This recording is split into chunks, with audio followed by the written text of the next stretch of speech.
on in. Come on in. I hope you guys are having a wonderful start to the week. Sorry, I have not been able to be on for about a week. I had to take some unanticipated time off here, and I definitely missed you guys. And I want to give you some updates on what has been going on with my life. If you're not familiar with me, my name is Aries Rose, and welcome to Aries Rose TV. Here on this channel, we talk about streaming shows, movies, TV shows, celebrity news, local news, world news, politics, basically anything I find interesting, I come on and talk about with my Aries crew. Tonight's show is going to be a little bit different than I normally have. I normally have some trending topics that we're going to talk about. I know I got a lot of dates in the Diddy trial to catch up on for testimony, but tonight's show we're going to talk a little bit about some major life change that I had recently, and we're going to catch up on a little bit of Diddy testimony and what was going on with that trial, but I am going to dedicate a live just to that, and then we'll touch on a couple other trending topics. So tonight's live may not be particularly long, but we're getting back into the groove. So if you guys can give me some grace and bear with me. Last week on Monday, I got some very unexpected and devastating news that the father to my youngest children had passed away unexpectedly. And that just really sent me for a loop. We had been in each other's lives for a very long time, and I just did not see that coming, and it really sent me into a very, low and sad place, because the kids are young, and I feel for them not having the ability to fully know their dad and to get to go through life with him there. Just very sad that we weren't going to get to have any more time together and get to do things as a family, or hear his voice on the other side of the phone or get a text from him. So I just needed to take some time off to gather my thoughts, figure out what next steps are and just what life is going to look like, without that presence there. He was a huge presence, a loved presence, and it's definitely going to be very challenging to fill that void. And, just figuring out what life is going to look like for us, because things just didn't go the way I thought they were going to go for the year. So I definitely needed to take some time to figure out some things. So that's why I wasn't able to go live last week. I want to put up a picture of him, and sadly, he will not be here to see these little girls grow up, but I'm trying to keep his memory alive as much as possible for them. I want them to definitely hear all the good stuff about their dad and how much he loved him and how much he wanted to see all of their milestones and be here for every part of their life. If you can, I have posted a GoFundMe on my page on the community tab. Any donation is greatly appreciated. We want to put together a memorial for him. And I really do thank you for letting this be a space where I can come and talk about that. And, he may come up occasionally in the lives if I'm feeling like I want to remember or share a story about him. And, thank you all for working with me and giving the space to heal with my family as we go through this new life change for us. Let's show him one more time. Very much loved and will very, very much be missed. So please keep us in your thoughts and prayers here. Really means a lot. And now we'll jump into some trending topics here. We'll talk a little bit about some stuff that's come out at the Diddy trial, and then I will have a live that's just dedicated to covering everything that was missed on the Diddy trial here. But we'll get a few updates and check out some other trending topics. If you've been on the live before, you know the drill. If you are a returning Aries crew member, leave hashtag Aries crew in the comments. If you are a first time watcher, leave first time watcher in the comments. I want to give you a shout out for stopping by and spending part of your day here. When you subscribe to the channel, please let me know in the comments. I definitely want to give you a shout out. We really appreciate all the love and support on the channel. And one of the topics we're going to get into is Cardi B has debuted her third baby. So I want to say maybe towards the end of last year, or earlier this year, she had her third baby with her estranged husband Offset, and we hadn't really seen any photos and had just recently learned the name of the baby when it was known that Offset had filed for spousal support. And so we're going to go into some reporting from TMZ about Cardi B debuts third child to the world, me Blossom Bell. That's a cute name.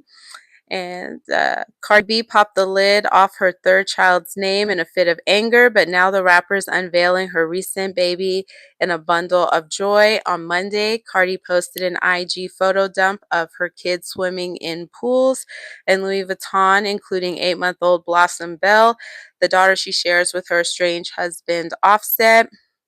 The little tyke was all smiles, rummaging through her mommy's things, and Cardi even hinted on her IG stories that Blossom Bell likes causing mischief amongst her siblings. Cardi's other kids, Culture and Wave, also appear to be blossoming into young adults, and Cardi was all smiles as she posed with the kids and her fancy umbrella. It was also quite a Father's Day for the former lovebirds, far removed from his past Memorial Day when Cardi wanted Offset unalived. Besides, who needs weapons with a killer smile like Blossom? So, baby is very cute. Definitely looks like a combination of Offset and Cardi B. So that's really nice to see that she's at the point of feeling comfortable to share what her baby looks like. It looks like she's moving on with her life here, trying to be in a positive space. So we'll post the photo of the baby that she shared on IG. And now let's go into some Diddy trial stuff that's gone on here. So it's just going to be a little snippet here. And this is reporting from TMZ. It says Diddy trial freak off videos shown to jurors. At least one of them giggles. The jury in Diddy's trial got a spicy break from the usual testimony Monday, with prosecutors playing portions of some alleged freak-off videos, but for the jurors' eyes only. The viewing went down during the afternoon session of day 24 in the trial as a federal prosecutor was questioning a Department of Justice special agent on the witness stand. The prosecutor asked a special agent to verify a list of hotels where Diddy allegedly hosted his freak-offs with Cassie and male escorts. The agent went down the list describing the hotels in the freak-off videos pertaining to corresponding locations. Then the prosecutor queued up 3 freak-off videos, each running 11 or 12 minutes for the jurors who were each given headphones to listen to the audio. No one in the gallery nor the attorneys was able to see or hear the clips. While the jury got to see around 30 seconds of each clip, it seemed like it was enough to have an impact on them. We're told it was so quiet you could hear a pin drop in the courtroom. As a result, we're told everyone in the gallery could hear moaning and other actual noises bleeding from the jurors' headphones. We're told one juror, an older woman, looked visibly disturbed and shook her head at what she was watching. A male juror stared intently at the video monitors with his elbow on an armrest and his chin on his hand. Interesting reactions there from each. The only audible reaction came from a younger juror who seemed to giggle when the first image flashed on the screen.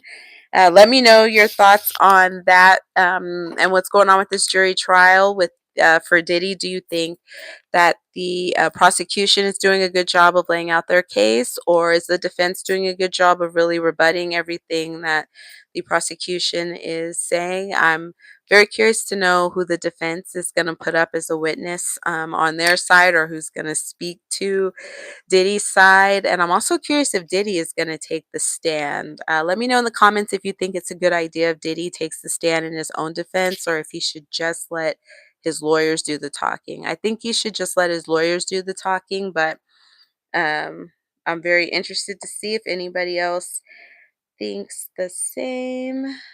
And now we're going to get into another little update here on Diddy, where I saw a message that Judge Matthysse had made a comment on.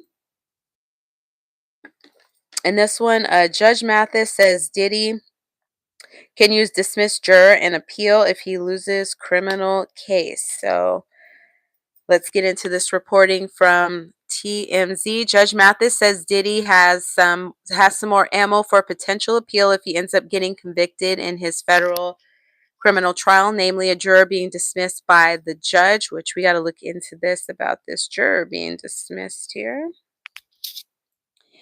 And hang on. Mathis joined us on TMZ Live Monday, and we asked him about some shakeups with the Diddy jury. Juror number 6 was shown the door Monday morning after hearing arguments from the prosecution and the defense regarding where the juror lives. But Judge Mathis says the decision came down too quickly. The way Mathis sees things, the juror should have been given more time and opportunity to prove he lives in the Bronx. And he suggests Diddy's defense will use the dismissal if they end up needing to appeal a guilty verdict.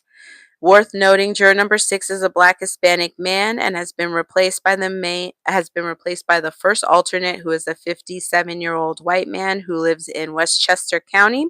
And Diddy's defense cited race in a letter to Judge Arun Subramanian, accusing prosecutors of trying to get rid of a Black juror. Another juror is in hot water too after getting a strange text message that has the judge worried. This one is blabbing about the case outside of court, and Mathis tells us whether another dismissal is warranted. So looks like one juror was dismissed here based on not being able to confirm where they live. Let's see if we can get some more reporting on that, but how they were able to participate in the jury for this long, because this trial started on May 5th or May 12th, actually. I think May 5th is when they started jury selection. So this trial's been going on for a while here, and they just have questions about where this person lives. That's kind of strange. I wonder what brought that up. Let's see if I can find.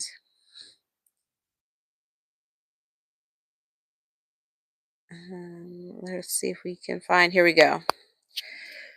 This reporting from TMZ. Diddy's federal jury in New York City is bringing in an alternate because a juror has just been dismissed by the judge after hearing more than 3 weeks of testimony.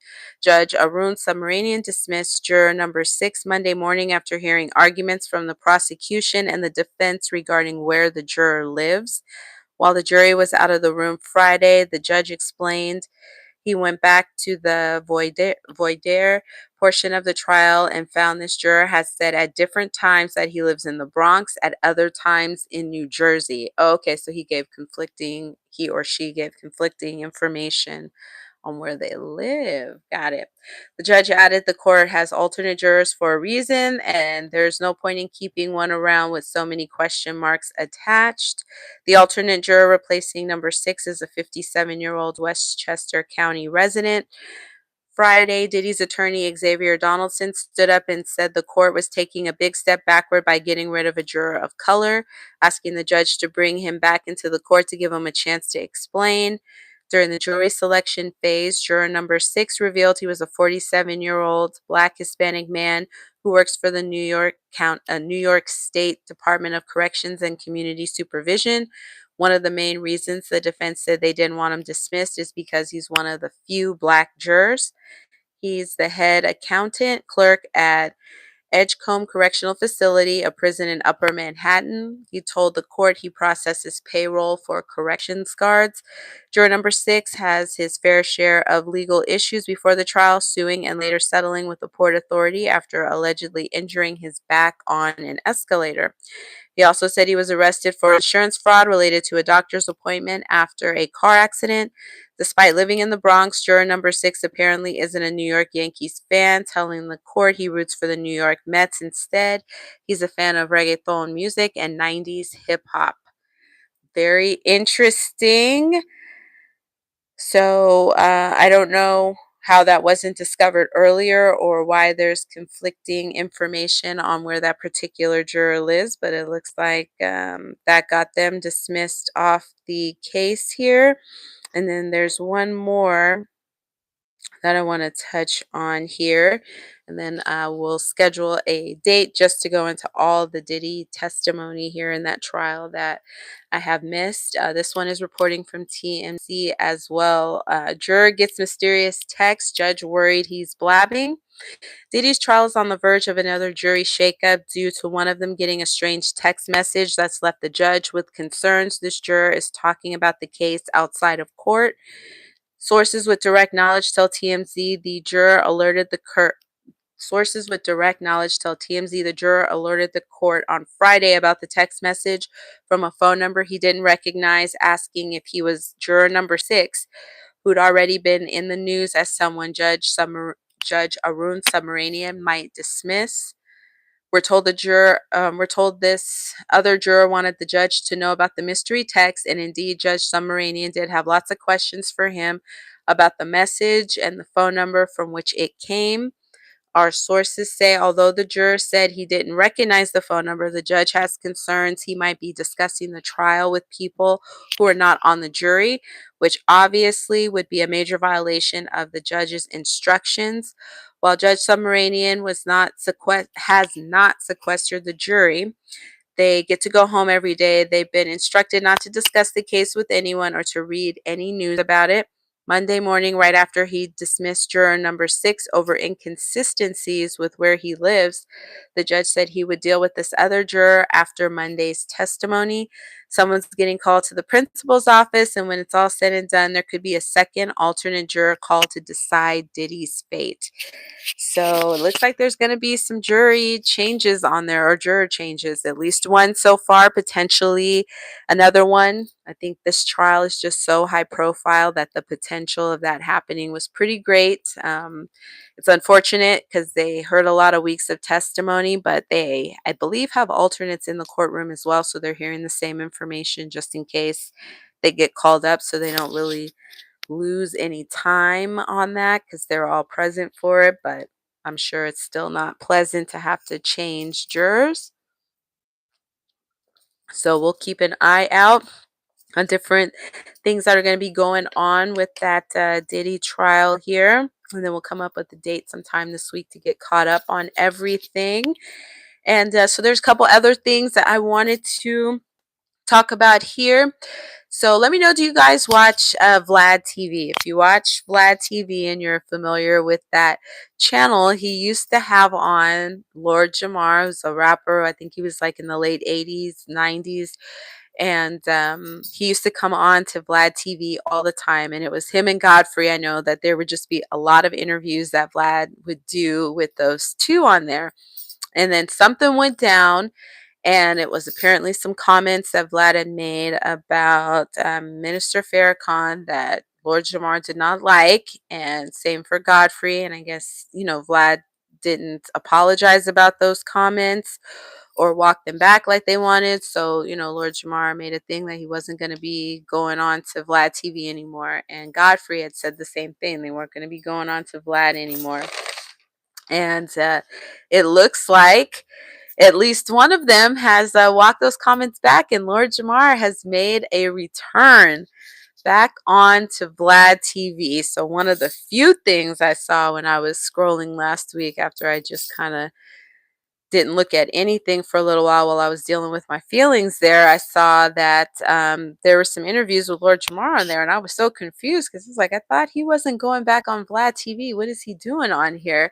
So I have to go back and look at the full thing, or like what he said made him come back to Vlad. But it looks like him and Godfrey had got into, I don't know if this was on their show or what, because they were doing a show together, and I guess Lord Jamar believes that the earth is flat. Like, he fully believes that. To each their own on that one. And I guess they had kind of got into it over that, him and Godfrey, and he had made a comment to Godfrey that you're probably going to be the first one to go back onto Vlad TV, and it turned out to be Lord Jamar who went back onto Vlad TV. So I'm seeing a lot of clips about stuff that he said, so I got to go back and look at it in its entirety. But if you watch Vlad TV, if you knew about the drama that was between Lord Jamar and Vlad, let me know what your thoughts are on it. That definitely threw me off. I was not expecting to see that. That was not on my bingo card for 2025, but that's what I could say about a lot of things that have happened this year. But that was something that caught my attention. I wanted to come on here and talk about. Um, I'm all for people making up, and you don't have to stay mad at each other forever. But I do find it interesting when you stand real firmly saying, I'm not going to go back on here anymore. And I feel this way about this person's comments. And then, he had so much to say about Vlad after that all went down. To watch him go back onto the show was just, I wasn't expecting that. That kind of threw me off. So let me know your thoughts if you're familiar with that situation. And so I want to talk a little bit about wrestling. I have recently got back into wrestling. So I used to like wrestling, pro wrestling, back in the day, like when Hulk Hogan was like the biggest name, Randy Macho Man, Savage, all of those old school wrestlers. That was the time I loved wrestling the most. That was the time we watched it the most. And then, over the years, I kind of fell off with wrestling, and I really felt like the 90s was really not made for women. That was really just made for guys. So I kind of didn't get into that whole time frame there.